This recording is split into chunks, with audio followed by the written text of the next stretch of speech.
Hello everybody and welcome to a brand new Elder Scrolls Online video with me, Sherman. Today, guys, we are going to be talking about the Psijic Order skill line. We're going to be going through the different skills, the passives, things like that. I do not have it all maxed out yet because we have limited access, kind of, to the Psijic Order skill line.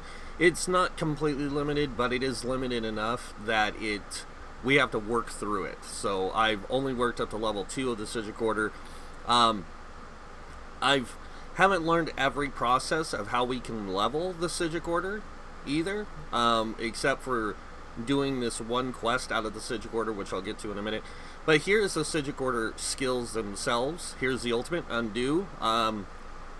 Step backwards in time, resetting your health, magicka, stamina, and position to what they were 4 seconds ago. We know that how it works. We know the cost is like 200 ultimate. It's 173 for the Templar. It might be 180 because the Templar gets a 4% reduction to the cost. So, but like I said, I haven't tested all these yet. I'm just going through them. I will be doing a video later on where I will be showing you guys all these things in play, their morphs, all that. I just kind of want to get the basics out now. The next one is Time Stop. This is the first active ability you unlock. You do not get this right away, guys. You have to be rank 2 in the Psijic Order to unlock the first ability. The first ability you actually unlock is a passive. We'll get to that when we get through all the skills. So, freeze the passage of time at the target location, gradually reducing the movement speed of enemies in the area during the channel before finally stunning them in place for 3 seconds when the channel completes. So this is a channel ability. I haven't tested, like I said, these abilities. I was working through the quests, but we'll get to that in a minute. Imbue weapons is the next one. Imbue your weapon with power, causing your next light attack used within 2 seconds to deal an additional 6,832 physical damage. It does cost quite a bit of stamina to cast this, but we don't know what the morphs are going to be like yet until we get it fully unlocked, kind of thing. But I do like this ability. I think it's going to be a really good one for stamina users to have access to this skill line, because you got to look at the Mage's Guild and Fighter's Guild. Fighter's Guild is for stamina-based characters, Mage's Guild is for magicka-based characters, and the Psijic Order is kind of a mix, but not really a mix, and I'll get to that in a minute. So I really like this ability, though. It looks good. Still lots of testing to be done. Accelerate. Bend time and space around you to gain major expedition for 3 seconds and minor force for 12 seconds, increasing your movement speed by 30% and your critical damage by 10%. This is going to be great for magicka DPS because it's going to give them a way to boost their damage for a certain amount of time, and it lasts for 12 seconds, which is a really long time. So that's a really good boost to their damage. So that's going to be something I see a lot of magicka people using. Moving on to Mend Wounds. Invoke the rights of Mawadi, replacing your next light or heavy attack used within 3 seconds with healing abilities that can be used on allies. Your light attacks heal for 1,530 over 10 seconds. Your heavy attack heals for 3,422 health every 1 second while channeling. Now you got to remember, I do have CP, so this is playing into that factor because I do have Blessed, so the healing is boosted because I do have that. Next up we have Meditate. Focus your body and mind into a meditative state, healing for 1,452 health and restoring 1,320 magic and stamina every 1 second. It doesn't say like a length of time, because it's an instant cast and it's self. You remain in a meditative state until you toggle this ability off or are interrupted. So basically you can cast this and just stand there and recover resources and then go right back into whatever. Next up is the passives. The first passive you get, and this is unlocked as soon as you get the skill line, is See the Unseen. Now this allows you to see what's called a Psijic Rift. Psijic Rift is a little rip in space, and it's a time rip, and I'm not going to go into too much detail. I will say this. Don't be worried. There's nothing that's going to kill you. But in some cases, there is some pretty good rewards from it. And that's when they say that you can find these. You can find them anywhere in the world of Tamriel. Somerset. Don't know about Cold Harbor. Haven't checked yet. I haven't checked Clockwork City. But anywhere in Tamriel itself, there is these rifts once you have this ability. And you'll find them, these rifts in time. And you can actually activate them to find loot. So there's other ones for a quest line, and this is how you unlock the Psijic Order. So the way you get the Psijic Order skill line is you have to come to the continent where I'm at, and once you come here and you're doing the quest, you'll get another quest from somebody in the Psijic Order. And they will send you to see this other person. That person's going to send you on this long quest. The first quest is long because you have to go find a skull. Then the skull is going to tell you when you get close to one of these rifts that need to be closed. And yeah, it's a very tedious process, but it's going to take you about as long as the Fighters or Mages Guild, unless you're a new player. If you're a new player, it's going to take you a lot longer to unlock the Psijic Order skill line because it takes you all over Tamriel. Like my first thing of it is on Somerset. It takes place on Somerset. That's going to be where you go first. The next place it's going to send you is Alakir, Daggerfall, and Stonehaven. And you're going to have to go through those 3 zones, finding rifts, these little rifts, and closing them. The next place they send you is Morrowind, which is actually stone...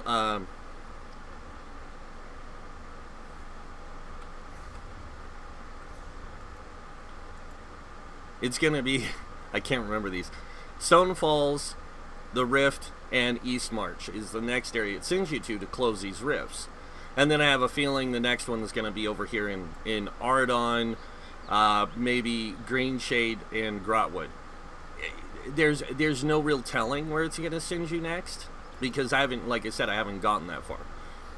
But See the Unseen is a really cool thing. I think it's really cool. There's also other things in the story that I'm not going to go into because I don't, no spoilers here, guys. But the quests are really cool, to a degree. Like I said, it's more tedious, it's like doing the Fighters Guild, it's like doing the Mages Guild. It's long, it's boring, but it can be also really fun because it takes you to places in the world that you might not have explored before. So, Clairvoyance, this is the next passive. This one reduces the cost of your Psijic Order abilities by 8%. My guess is it's going to take you either up to 15% at 2 points or 20% at max. So, next is Spell Orb. Now this one's really cool. When you cast a Psijic Order ability while you are in combat, you generate spell charges. When you reach 5 spell charges, you launch a Spell Orb at the closest enemy to you, dealing X amount of magic damage or physical damage, whichever is higher. The spell charges must be generated within 10 seconds of each other, or all charges will be lost. So that's a kind of a cool passive, because it gives you a way of helping with your DPS, while in combat. So it's kind of a nice boost to that. Next up is Consecrated Barrier. While you have a Psijic Order ability slotted and are blocking, you gain a damage shield that absorbs 2,500 damage. This damage shield recharges back to full strength after you spend 10 seconds not blocking. Kind of OP. Especially for those who build into damage shields. So this is going to be really good for those who build into damage shields. Those who don't build into damage shields, it's going to be okay. It's going to be another way to help you mitigate damage, which will be good in the long run, especially with some of the new encounters. Next one is Deliberation, and this is kind of a cool one. While you're casting or channeling a Psijic Order ability, you gain minor or major protection, reducing your damage taken by 30%. So when you're using Meditate, you get major protection. So that's really kind of cool. Whenever you cast Mend Wounds, you get that. Whenever you cast Imbue Weapons, you get it. But you only get it during the time that you're casting. So that's still pretty good, because that's going to save a lot of people resources and stuff. And not just resources, but save their life in a lot of ways. Because if you're doing this and you go into block right away, you're going to get the barrier too. So you're going to get this for when you cast it, this when you block, and you're going to get that damage shield, and it's going to be like, hey, guess what? Try and hurt me. I do like these passives. I do like the idea of the Psijic Order. I will be honest, I think some of it is overpowered when you take it into the long run. Not when you start it, but when you get it maxed out. That's when we're going to see a lot of overpowered characters, in my opinion. Like, you're giving players too much power in the long run. And what I mean by that is we're already powerful as it is. Giving us more power is going to make things worse. But here's the trade-off. They did do some adjustments to some of the gear sets that change how people do damage. So this is actually going to go into their advantage. So, for example, I run now Night Mother's Gaze on my tank, and the reason I chose to do this is because I want to run a two-handed tank, and this is a great set for a two-handed tank because I can reach high critical value, do critical damage, apply major fracture. It lasts for 6 seconds. Well, guess what? I'm going to be doing a light attack, a heavy attack, or carve every 6 seconds. So I'm going to be getting crits a lot.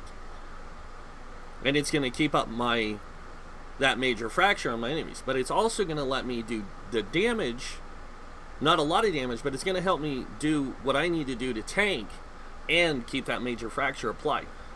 Now, I know a lot of people are going to say, well, what about major breach? Don't worry, healers can take care of that for now. But it's going to help people that would run these sets before with that damage change. It's also going to help Magicka DPS with their damage. There's a lot of different things that's going to help with the Psijic Order will, but it's really just that. It's how you perceive it. I know a lot of people are mad about a lot of the changes that have come into Somerset, but I actually like a lot of the changes. I think it's putting the game better into balance.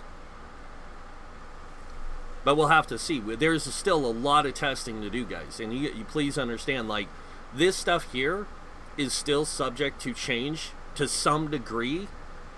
But I don't think they're going to, like, wipe out a whole class line and redo it. I think what they'll do is they'll adjust the class line from feedback from players in the test server. And that's the other thing. Like, this is what they're doing. They're testing all this stuff to figure out, hey, how long is it taking people to get the Psijic Order skill line? How effective is the Psijic Order skill line's ability to unlock? All this kind of stuff. They're doing that because they want to find out. Because when you test it in a test environment, not on PTS, but in a closed test environment, let's say on the live, like where they have their test servers at home, their QA team can't test everything. They can test some of it. Because the QA team is so used to playing the game to the devs' playstyle, like how the devs are creating it, that they're not going to play it like the players. The players are going to be all over the place with all different kinds of builds and coming up with a lot of unique ways. So they're testing that in the skill line to make sure it's working as intended, with making iteral changes to the passives, to the skills themselves, to bring them on, to be more online with the rest of the skill lines in the game. And like I said, I like the way this is looking. I like the way it seems. I don't know how it works yet, really, because like I said, it takes a lot to unlock this. I'm probably going to be at this for the next week, working on unlocking this before I can even give feedback to the devs, because that's how long it's going to take me to unlock it. So, but yeah, I mean, so far it seems really good, like a little too good. But like I said, we'll have to get in and do more testing. I'm hoping that when they pull the NDA from the story around May 1st, that they'll also give us the skill line for this. So, like, give us it as part of the character templates. Because in order to really test it, we have to be able to use it. And making players play through the whole entire quest is one thing. In the beginning, it's to help them understand if the quests are working, if everything's working as intended, there's no bugs, there's no flaws in the system, all that kind of stuff. I will say this, doing the quest can, like I said, can be tedious, doing this see the unseen thing, going and finding the rifts, but it's actually really fun. It's just tedious in the sense that you have to use this, like, broken compass thing that guides you to these rifts, but you don't know where they are. They give you, like, a probably half a, like you know the big circles for quests? It's like that on the map, but you don't see it. So it's really crazy. But yeah, I mean, for now, I like it. I want to see it in use before I can actually give total feedback on it. But for what I've seen of it, I just want to kind of give you guys a heads up, let you guys see it for yourselves, let you guys decide what you think of it. Because it's not just my feedback that's going to make a difference. It's the community as a whole. So any of you that are on PTS and are testing this stuff, please give feedback. Let the devs know what you see wrong with the quests, what you see wrong with how the Psijic Order is unlocked, all that kind of stuff. Because a lot of it seems like it could be really tedious for new players, old players, especially vet players. It's going to feel really long. I like the way you unlock the skill line. That's fine. I'm talking about getting the skill line. If you have to do it the way you do it, it's going to be really annoying for a lot of players, because a lot of players are going to want to play through a bunch of quests to get to the Psijic Order skill line. They're going to want to be able to go and pick it up whenever they want. And I don't know if that's possible. So we'll have to see. But other than that, that's pretty much it for the Psijic Order for now, guys. I will be doing another video when we get more access to the skill line, or I unlock more access, and I'll come back and give you guys more feedback. And I will definitely be doing one after this launches, a more thorough Psijic Order skill line discussion. So, but that's pretty much it. So if you guys like this video, hit that like button. If you guys want to see more videos by me, or just want to check out my other videos, you can subscribe. Other than that, thank you for watching. Until next time, have a wonderful day, and this guy might see you in game. Bye.